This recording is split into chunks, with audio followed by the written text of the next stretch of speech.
So this picture is of my mother, Lois Marie Morgenstern. It was taken on her wedding day, November the 26th, 1936. She's wearing a two-piece suit, which she knitted herself from golden yellow yarn. Yellow was her favorite color, and it had a silver thread in it. I still have the top. She, along with her two older sisters and her two younger brothers, arrived in Coston with their mother in April of 1919, which is almost 103 years ago. And they came from Chaplin, Saskatchewan. My mother was one of those ordinary women, not famous or well known, but who helped make Penticton a place where once you came, you wanted to stay forever. She was like her ancestors and many other women. She hung in there when the going was tough, did her best to smooth out rough patches for other people, and was not afraid to turn the page and start a new chapter in her life when things didn't work out.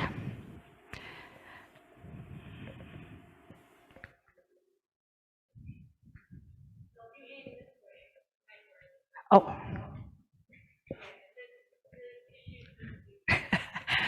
I have Chandra here, so.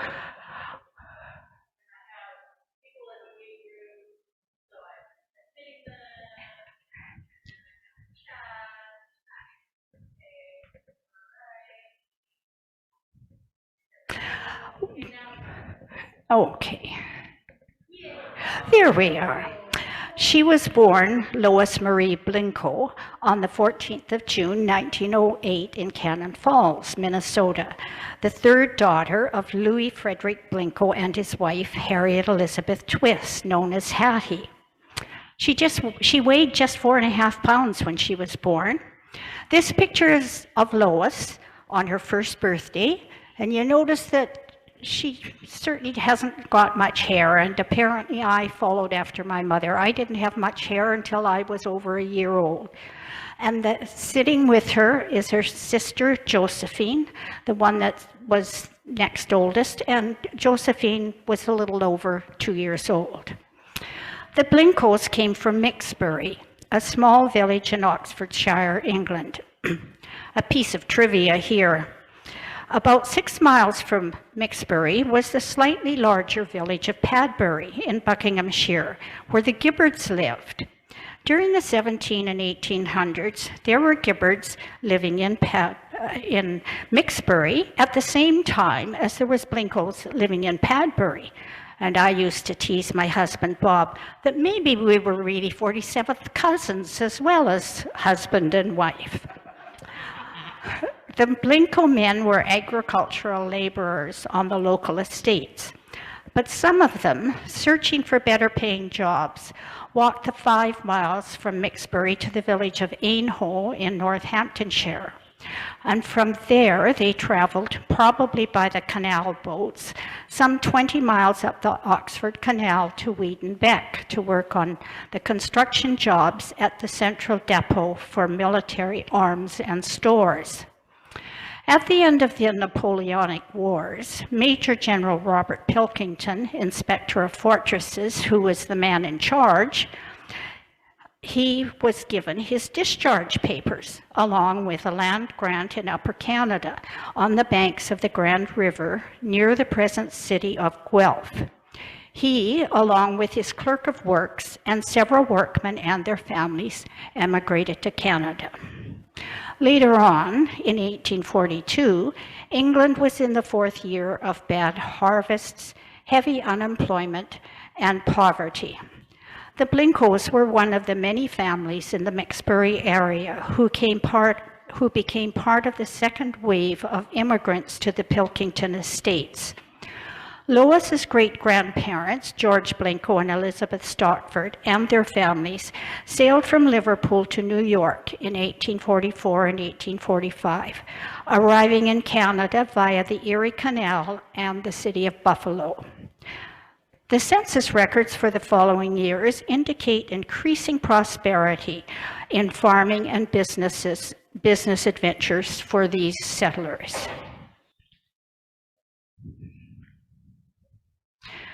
This is a picture of Lois's grandfather, Georgeblinco, in his uniform. In 1861, when he was 16, he joined the Elora Volunteer Rifle Company, which had been formed in response to threats created by the American Civil War. The men were issued with rifles and overcoats, but had to provide the rest of their uniform at the cost of $20 each. Now that was a pretty substantial sum back in those days. They disregarded the order for green and chose a cheaper fawn-colored cloth made in nearby Galt, making them the first Canadian soldiers to wear the khaki uniform. After the close of the American Civil War, the Fenian Brotherhood of Irish Americans made a series of raids into Canada, and the Elora Volunteer Rifle Company was finally called into action on 2 occasions in 1866. As the land around the Grand River became increasingly settled and expensive, George and many other sons of the first settlers traveled north toward Lake Huron. George moved up to Christie Township on Georgian Bay, where he married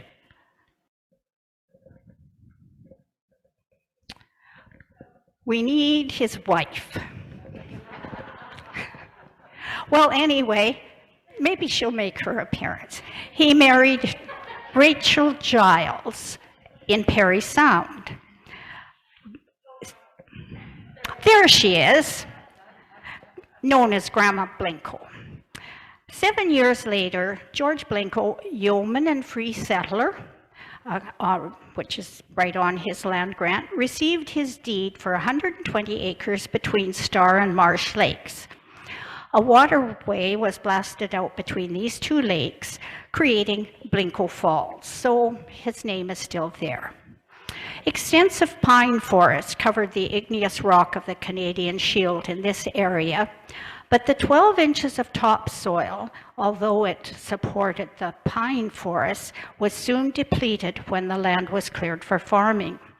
3 years after receiving his land deed, George and Rachel and their 4 children moved to O'Neill, Nebraska. George gave up farming and operated a gun shop there until his death. To me, it seems ironic that George settled in the town named after Captain John O'Neill, who was leader of the enemy Fenian Brotherhood, whom he had fought 15 years previously. Now we're going to switch over and talk about Lois's maternal grandparents. This is her beloved grandfather, Edward Long Twiss. He was known fondly as Grandpa Twiss to his large extended family. And I usually call him that because he was the only one that was known like that when you're trying to keep track of everybody. He was very much the wise and loving patriarch, ably supported in this role by his wife, Josephine Elizabeth Bowers. For Lois, they were the dependable and loving anchor during her times of hardship and uncertainty. Grandpa Twiss's father, John R. Twiss, was a blacksmith from the state of New York. When he turned 40, maybe he had a midlife crisis, but he decided to become a farmer. And he moved his family out west to a 60-acre farm in Ohio, where Grandpa Twiss, his 7th child, was born in 1850. After only 3 years in Ohio, the family moved west again to the new state of Iowa, where John R. Twiss, Grandpa's father, bought 120 acres 4 miles from Maquoketa at $1.25 per acre. Don't find those bargains anymore, do you? On November 26th, Grandpa Twiss married Josephine Elizabeth Bowers. Oh, there she is. The Bowers family came to Vermont, to Bolton, Brome County in the eastern townships of Quebec following the American Revolution. They were part of a group of associates with Loyalist sympathies under the leadership of the Quaker Nicholas Austin. But they were too late and had the wrong land grant to be designated as United Empire Loyalists, or UELs. A couple of generations later, Grandma Twist's family moved back to Vermont, and from there to Maquoketa, Iowa, where she was born on the 2nd of October in 1854, and where she later married Grandpa Twist. It was on the Twist family farm in Maquoketa that Hattie, their eldest child, her given name was Harriet, but Hattie was the diminutive for Harriet in those days. So that was where Hattie was born, followed by 3 more children. Her father had been in partnership with his father for 13 years, and after the 13 years, Grandpa Twist sold the farm, packed up his family, and 6 head of horses and colts, 10 head of cattle, all his household effects and tools, 2 carloads of machinery, and 1 carload of lumber. He headed west on a wild train to a 160-acre claim 6 miles south of Meadow Grove in Nebraska. Now, my understanding of a wild train was that you could get on it and you could get off it any old time you wanted, any old place you wanted, wherever it would stop for you. So, I mean, you certainly didn't get from here to there with a designated time of arrival. It could be any time, probably within a 2-week time period. During the next 24 years in Nebraska, Grandma and Grandpa Twist had 4 more children, acquired a further 120 acres of land, and lived through federal monetary crises, crop surpluses and scarcity, drought, hail, personal debt, and a fire that destroyed all their farm buildings. By 1896, it was estimated that in the United States, over 2 million men from the factories and mines were unemployed. Finally, in 1897, things began to improve. Emigration and money began to flow into the West. The demand for produce kept increasing, crops were good, and prices began to look up. And Grandpa Twist was finally able to start paying up his debts.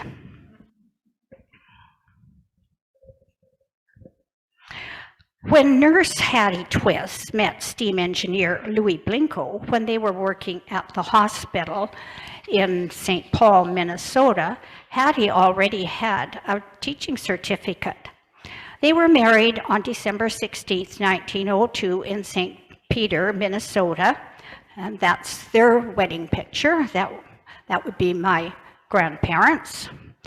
And after their wedding, they moved to Rochester, where Eva, later known as Evangeline, was born in 1903, and then they moved to Zumbrota, where Josephine was born in 1906, and you've already met Josephine.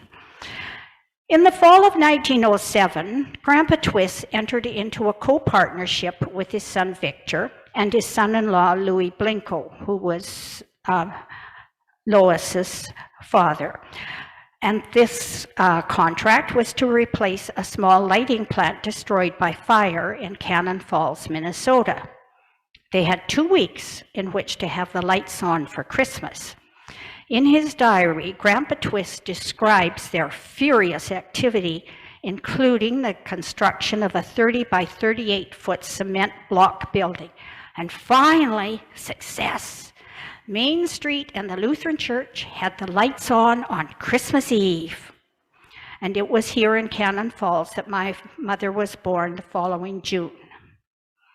A couple of months before my mother's 2nd birthday, Grandma and Grandpa Twist boarded the train from Nebraska to Moose Jaw, Saskatchewan, and they traveled the final 170 miles in Canada at the settlers' rate of 1 cent per mile.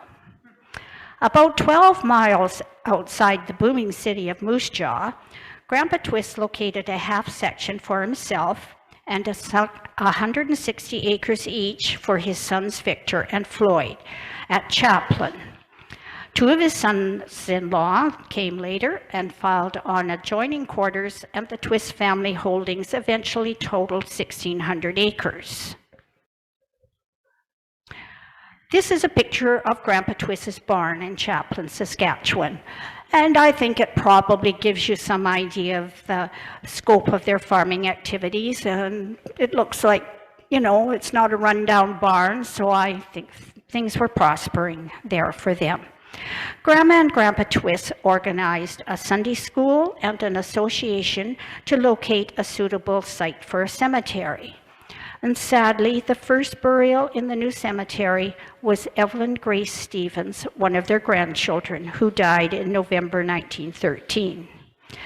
Meanwhile, Hattie and Louie had moved from Cannon Falls to Glendive, Montana, where several more children were born, but only Leslie survived his childhood.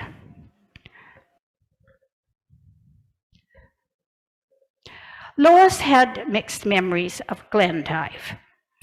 There were happy times when Louis took his children out for rides on the handlebars of his bicycle. You can see him there with the baby.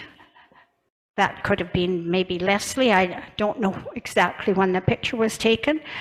Or taught them how to play checkers, or they went riding on their horse. And there's the whole family. Lois is she's the third one from the back of the horse. That's Lois there. That's Evangeline, the oldest, and Josephine next. And then Edward's tucked in here between his sisters. And there's the baby Leslie.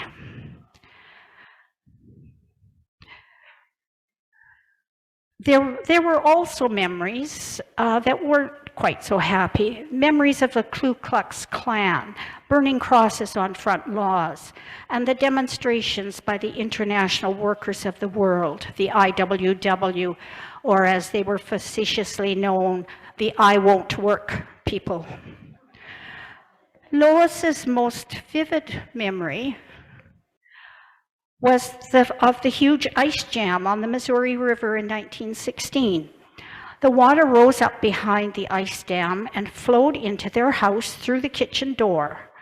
Her mother picked up the pan of bread that she had set the night before and put it and some wood and kindling on the table, took the fire from the stove outdoors so that the stove wouldn't crack if the water reached it, and took all the books out of the bottom shelves of the secretary bookcase, which had been a wedding gift from her brother Milton.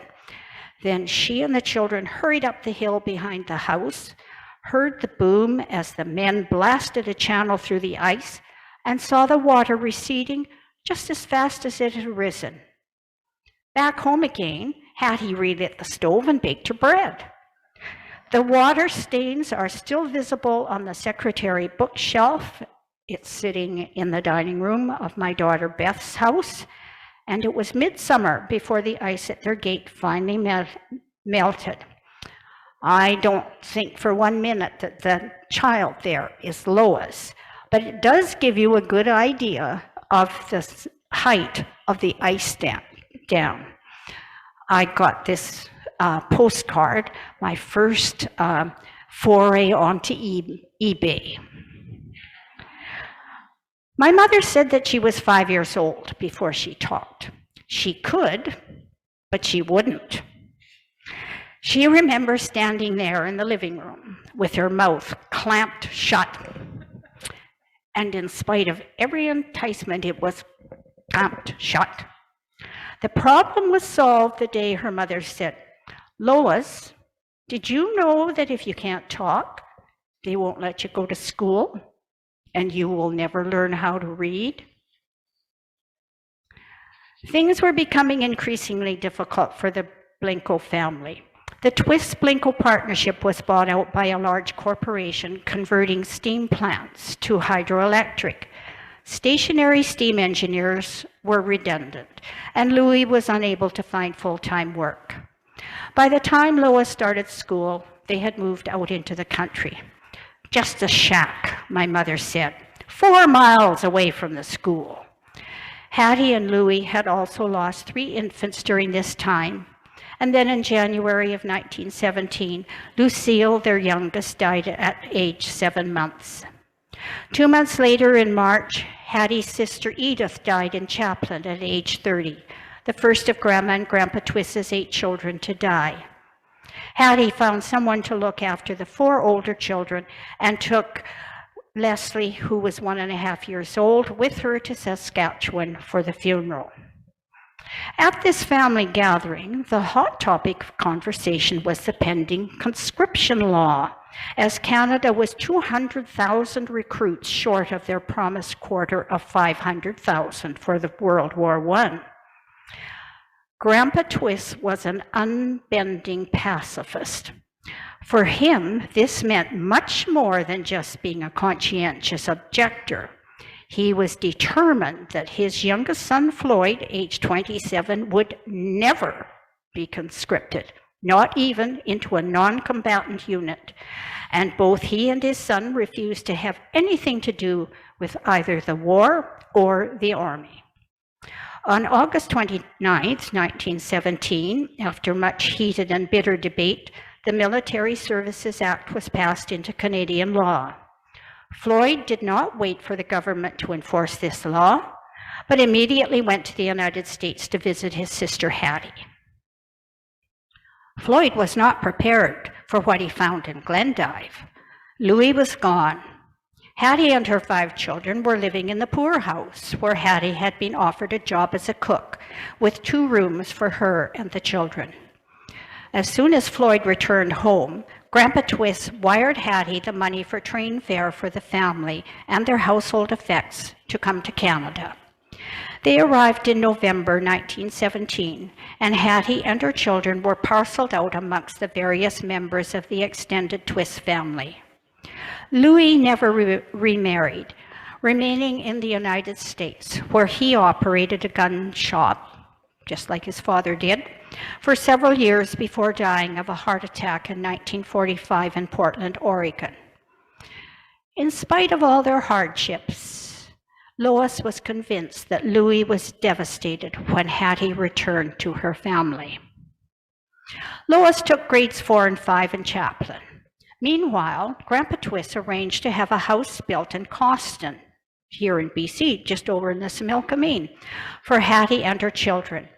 He had previously bought 5 acres there, sight unseen, when the land agents from British Columbia toured Saskatchewan, extolling the Okanagan Similkameen as the land of Eden, the place to stay forever. In April of 1919, Hattie and her 5 children boarded the CPR train in Moose Jaw bound for BC. They arrived at Sycamores, and clouds of mosquitoes greeted them. My mother remembered that, I think, to her dying day. The next morning, they boarded the SS Sycamores at Okanagan Landing for the trip down. Oh, here, we want to take a look at, there we are. They boarded the SS Sycamores at Okanagan Landing for the trip down Okanagan Lake. And the children must have been overawed with the grandeur of the dining room if they had eaten there. Maybe they carried their lunch. I really don't know how much it cost to eat in that fancy dining room, but hey, looks pretty impressive, doesn't it? After overnighting at the Penticton Hotel, they took the Welby Stage over to Karameas via the Shingle Creek and Green Mountain roads, and finally by private car to their new home in Cawston, next door to Hattie's sister Florence Wood and her husband Lawrence. It was late April, and my mother always remembered the scent of lilacs. Now, the Welby Stage, that picture of it, it is not on its way over to Karameas. I think it's maybe more up on the east bench. And Gary was showing me, you can see quite easily that there is somebody else in there.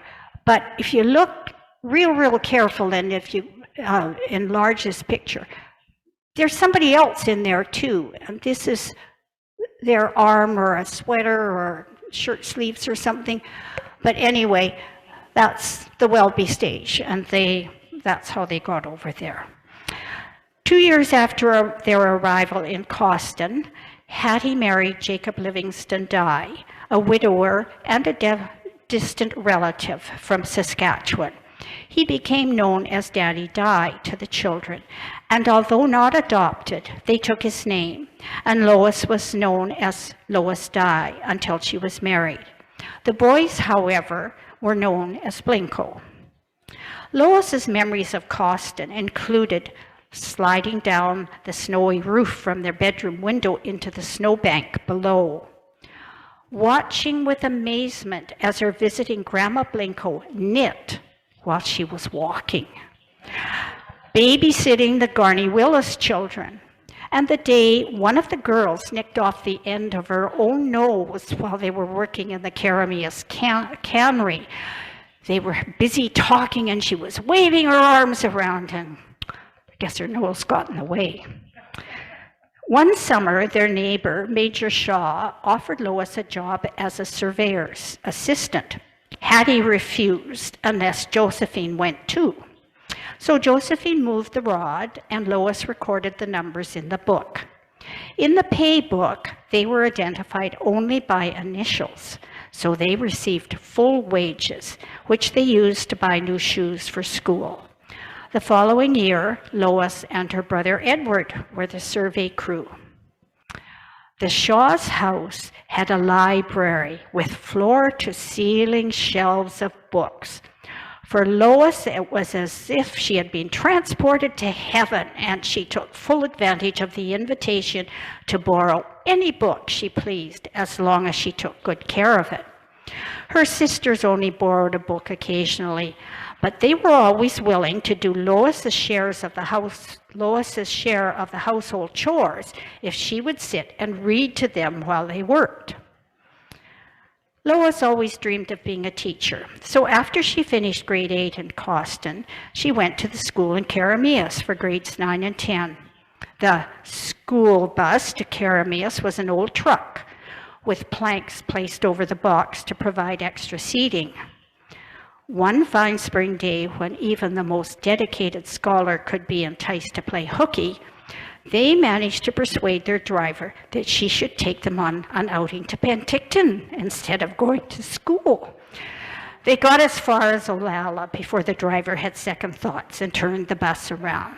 Maybe she was just sort of playing along with them, and maybe she figured that if she went to Olalla, she could still get them back to Karameas in time for school. For her last 2 years of high school, Lois moved to Penticton, staying with her grandparents, Twiss, who now lived on Scott Avenue, next door to their son Floyd and his wife Hilda. The high school at that time was located right here, where we are today. And by the time my brothers and I started school, it had become the primary school for grades 1 and 2 and some of the grade 3 classes. My husband, Bob, was involved in the demolition of this school building in 1975 and told me of the piles of bat guano that were found in the attic. Lois's school lessons were interspersed with basketball, track meets, camping with the Girl Guides at Dog Lake, now known as Skaha Lake, and having fun with her friends and cousins because some more of the family had moved out from Saskatchewan. February 26th was a tragic day for Lois and her family. She was 17 and in the junior matriculation class at the Penticton High School. Hattie had been sick at home in Cawston with pneumonia, and on orders from Dr. McGregor, was being brought over to the hospital in Penticton. Hattie's condition worsened. And they halted at the Lilivre home, some distance before the stage stop between Karameas and Penticton. From here, they phoned for Dr. McGregor to meet them, but Hattie died before he arrived. She was buried beside her niece, Winifred Wood, in the Cawston Cemetery. This is a picture of the two big rocks on the Lilivre property, looking east towards Penticton on the Green Mountain Road, which at that time was the highway from Karameas to Penticton. And thanks to Herb Allen for that picture. Jacob Dye was unable to cope with his wife's death. He left Cawston and returned to Saskatchewan, leaving Grandpa Twist to pick up the pieces. Leslie, Lois's younger brother, age 11 and a half, went to Penticton to live with his sister Josephine and her husband, Frank Odorizzi, a CPR employee. Evangeline, living in Vancouver at that time, later married Eric Benjamin Mosette in 1928. Eric's parents had moved to Princeton from Vernon in 1908 and gave their name to Mosette Creek in the Pasayten Wilderness area. Edward stayed in Cawston for the rest of the school year, and Lois returned to Penticton. The three younger children managed to finish out their school year, although Lois went from being third in her class to almost the very bottom. This is the picture of the junior matriculation class in the 1926 Penticton High School yearbook. Lois is the tall girl sitting in the middle of the first row, and second from the left in the front row is Margaret Macistocker, daughter of the well-known Macistocker family. She was teaching grade 2 when I started school, and she taught school here for many years. And in the back row, second from the right, is Bill White, Dr. Bill White, son of Dr. R.B. White, and his wife Hester, daughter of the pioneering Haynes family. Now also in here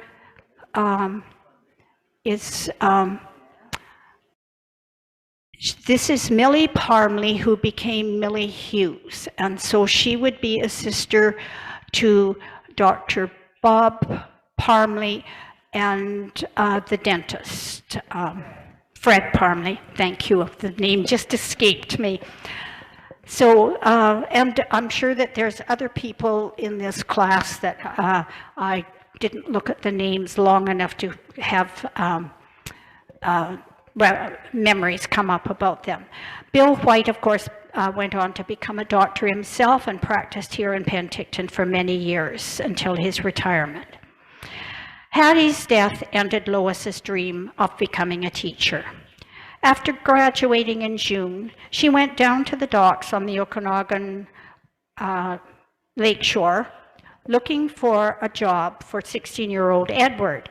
And while she was there, she was offered a job for herself as a chambermaid in the Penticton Hotel. And you can see the Penticton Hotel way up here, and this is part of the docks down here. J.A. Schubert, dealer in flour, hay, and oats, and general merchandise. And they had a store over on Ella Street. I remember as a little girl, it had a piece of board sidewalk in front of it.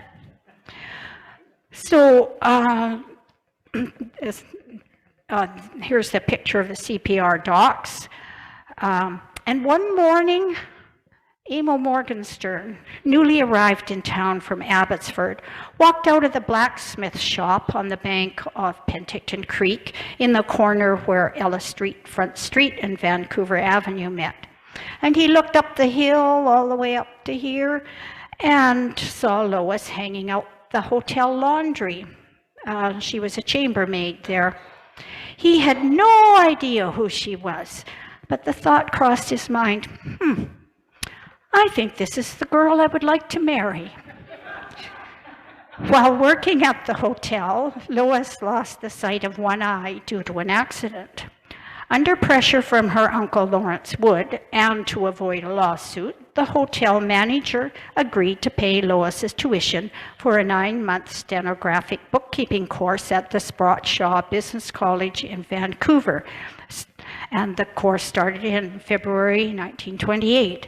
And that firm is still in business. They have offices here. They train carrieds, and maybe they still do train secretaries also.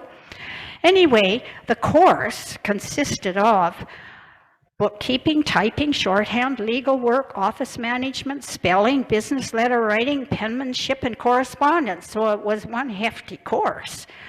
She did housework and childcare for her landlady to help defray the costs of room and board. And housework at that time included duties such as cleaning the stovepipes and oiling the floors, which my mother referred to in her diary. Final exams were held at the end of October, and much to her disgust, Lois had to write a supplementary exam in legal work. While waiting for the January 31st exam date, she increased the amount of housework she did for her landlady, worked in the Spratshaw office as needed, did temporary work for other businesses, and sent out job applications. At the Spratshaw office, she spent many hours addressing envelopes and soon was able to address 100 envelopes per hour. That's about 5 envelopes every 3 minutes, or 1 envelope every 36 seconds. And of course, they had to be legible, or that just didn't work.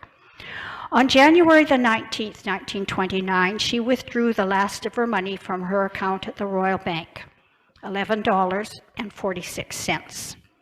On Friday, February the 8th, she worked all day for the Crahan Mowat Company, chartered accountants and auditors, and was hired for a permanent position. When Crahan Mowat opened a new office in Kelowna the following year, Lois asked for a transfer. The company was later bought out by one of the partners and became Rutherford McRae, where Lois worked until she married Emil in 1936. She enjoyed the independence of being the only girl in the office, for she could organize the work to suit herself. Occasionally, Mr. Rutherford loaned out her services to the office of the fruit packing house or to the Casorso family enterprises. Lois was very happy to be back in the Okanagan. Life was good. She and the other roomers and boarders at Mrs. Abercrombie's establishment regularly went on long hikes up Knox Mountain, or catching the ferry, hiked up the mountains surrounding West Bank.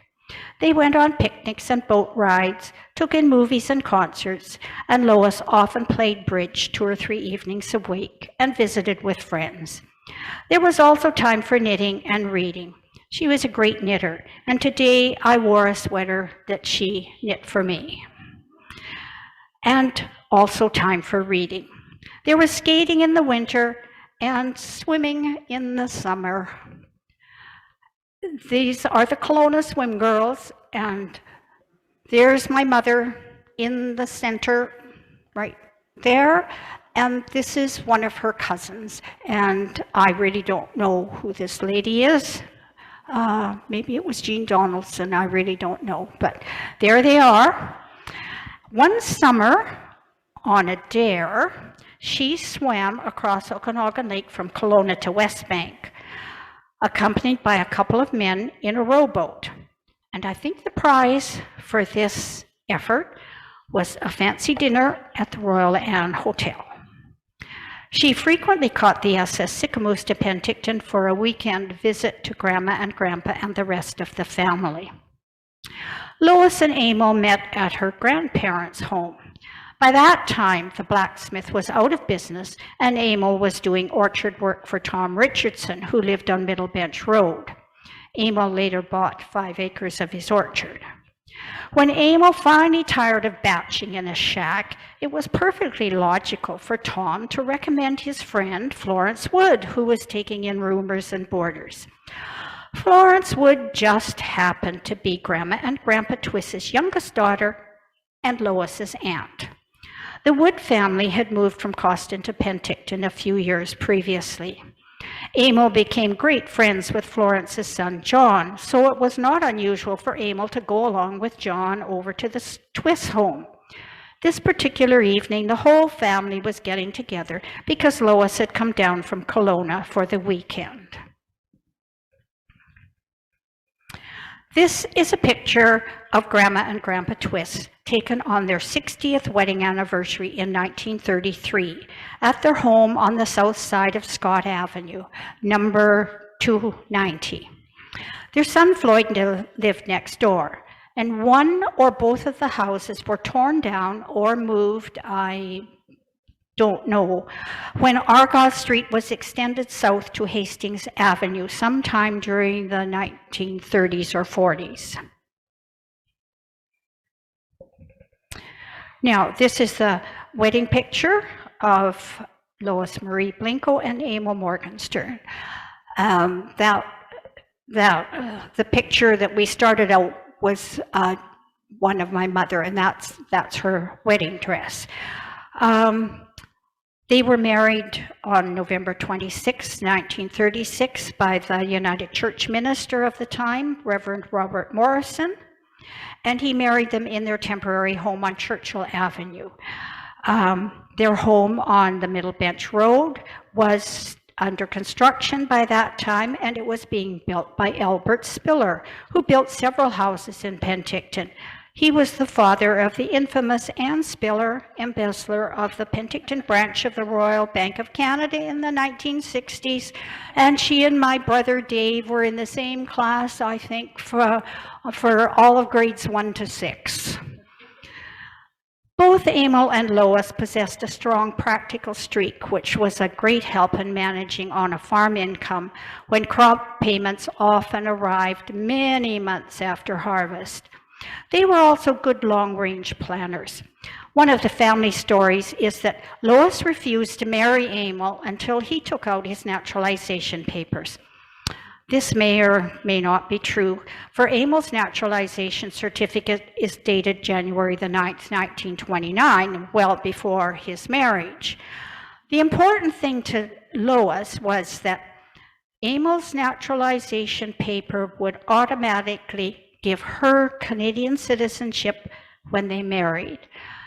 And maybe that doesn't sound too important, but I know several women that married men, and all of a sudden when they retired and wanted to go somewhere, one lady discovered that although she was born in Saskatchewan, she was an Italian, and my father-in-law's cousin, the wife that he married, they'd been in Canada for a couple of generations, and all of a sudden she was Swiss because that was what her husband was when she married him. They've changed the legislation since then. Lois always put part of her salary into a savings account. When one of the payments came due on the orchard after their marriage, Lois said that it would be wise to use this money to help pay it off so they would have clear title and would not have to pay interest. Emil was very reluctant to even consider this until Lois said, well, they could solve that problem quite easily. Just put her name on the deed as joint owner, which is what they did.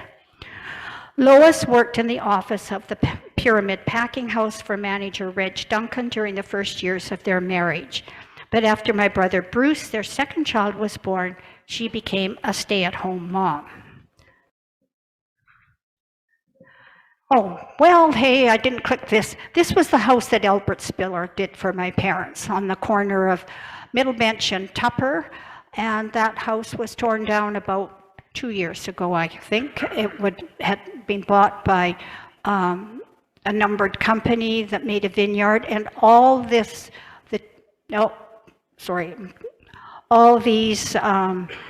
trees down here, which were known as the hollow, that hollow was filled up with all the soil, etc., that they took from the site of Haven Hill when they built the new section of Haven Hill. So, okay, now we want this one. There we are. Family was important to Lois and Emil. We all had a great time playing house and serving tea when we played in the new apple boxes that were delivered for the harvest.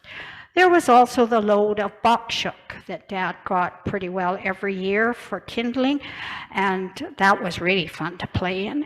Or a load of sand he ordered just for us to play in. In the summer, Lois often took us children to the beach. She would pack a picnic supper into a butter box, put it into the trunk of the car in the cool basement, and we would walk down to Okanagan Lake with whomever was the baby in the baby buggy. When Emil finished his day's work, he would wash up and join us at Lackawanna Park for supper. And this is a picture of Bruce, who is here, and Dave, who is here, and me, and our neighbor, Jill Fletcher, all down at the beach having fun. In the winter, we were always allowed to use the hilly driveway for sledding, and I know that a lot of our neighbors were not allowed that, even though Dad had to chain up the car numerous times because of the ice we created from sledding down the driveway. Birthday parties were a big event, especially in our younger years. All the neighborhood children and their mothers were invited. The birthday party pictures show a dozen or more children and 4 or 5 mothers grouped in front of the garage doors. The standard menu was wieners and buns, ice cream, 2 flavors of Jell-O, birthday cake with money in it, and lemonade. After the children were fed and sent out to play, the mothers had their tea. Reading was always a big part of Lois's life. For many years, she subscribed to the Vancouver Province, which arrived daily in our rural route mailbox. The Penticton Herald and the farm-based Family Herald arrived regularly, as well as the Saturday Evening Post and later Life magazine and various children's magazines for us kids. Emil also picked up a copy of the Star Weekly on the weekend for the pictures and the funny papers. We all had library cards, and books were often birthday and Christmas gifts. In the winter, Lois had more time for knitting and sewing, and for many years she made most of the clothes for us children, as well as Emil's work pants, work shirts, and denim jackets, and her own aprons and dresses. There were regular calls to the local Eaton's order office for fabric for clothes or yarn for sweaters, socks, mitts, and hats that she knit for all the family. Lois may not have learned to knit while walking like Grandma Blanco, but she could knit socks while she read the Saturday Evening Post. During the war years, Lois and the neighborhood women would get together over a cup of tea and knit socks for the Red Cross. The balls of sock yarn included knitting instructions, complete with directions for a Kitchener heel. Some of the women had always knit tube socks with no heel, so Lois often spent these afternoons turning the heels on their socks or grafting the toes. Lois did the bookkeeping and tax returns for the orchard. Besides their own income tax, she also did the returns for many of the neighbors. She helped Mary Lynn Barney's mother, Eva Cleland, with the Okanagan Music Festival by typing up all the certificates for the winners and doing other secretarial work. Her Christmas shopping lists, which she left out in plain sight all the time, were perfectly safe because they were all written in shorthand. She was also an active member of the PTA, the Parent Teacher Association, where she acted as secretary and made several new friends. Later on, she became a volunteer at Haven Hill. Lois and Emil led an active social life, visiting back and forth in the evenings with friends and neighbors and playing bridge, cribbage, or whist. When Emil worked on the home orchard, he always came into the house for morning and afternoon coffee. When things were slower during the winter, the men from the neighborhood often dropped in for coffee and joined the family gathered around the table. Lois always had baking on hand to serve with the men's coffee and the children's home-pressed apple juice. Lois and Emil were the parents of 5 children. And here we are in 1956, the year that I, the eldest, graduated from high school, and Brian, the youngest, was completing grade 1. The portrait should have been taken a year earlier. But on the morning of Portrait Day, I phoned my mother while she was down at Campling's having her hair done, to tell her about a red rash that had suddenly appeared on my face and chest. I had come down with the German measles, and the portrait sitting was cancelled.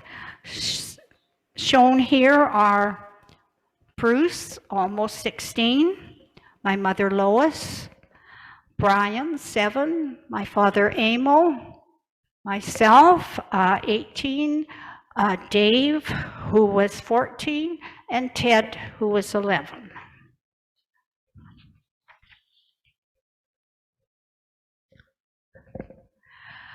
This snapshot was taken in January 1962. It's one of my favorites. I think it shows a happily married couple standing in front of their family home.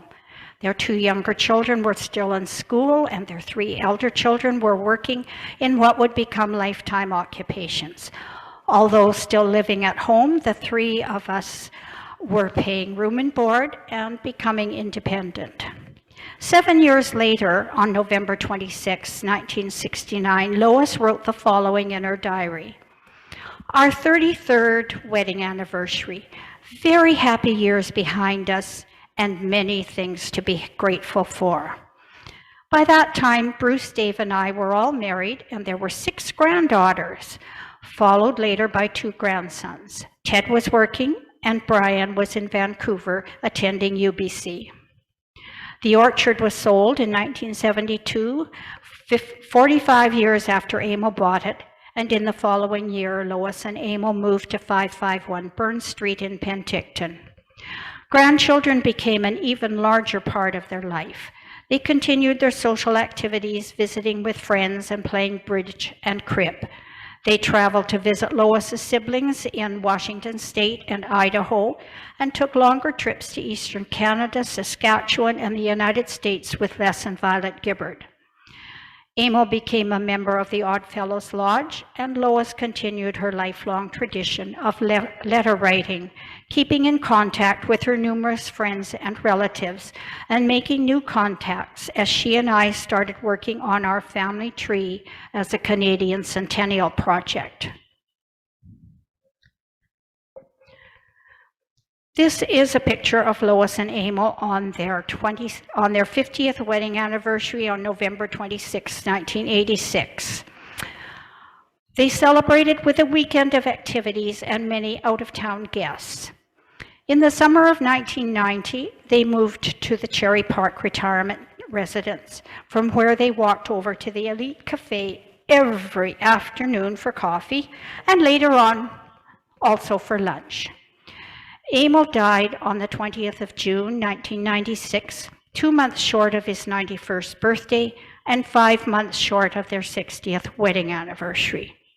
2 years later, Lois moved to the Penticton and District Retirement Center Care Unit, where she died on the 17th of June, 2004, at the age of 96. Their cremains are interred in the graves of Lois's beloved grandparents at the Penticton Lakeview Cemetery. Together, she and Emil shaped the lives of their children as well as the community in which we live, and where many of us hope to live forever. Hers was a life well lived, and I am grateful for her legacy. I want to give a special thank you to Gary McDougall, because without him, you wouldn't have had any pictures at all. That's not one of my accomplishments. He not only accessed pictures for me from the archives, but he scanned all the family pictures. Thanks also to Herb Allen for pictures, Karen Collins and Doug Cox, who chased down pictures, and to Chandra Wong, Karen, and others who encouraged me to undertake this brown bag lunch. Thank you for being here today.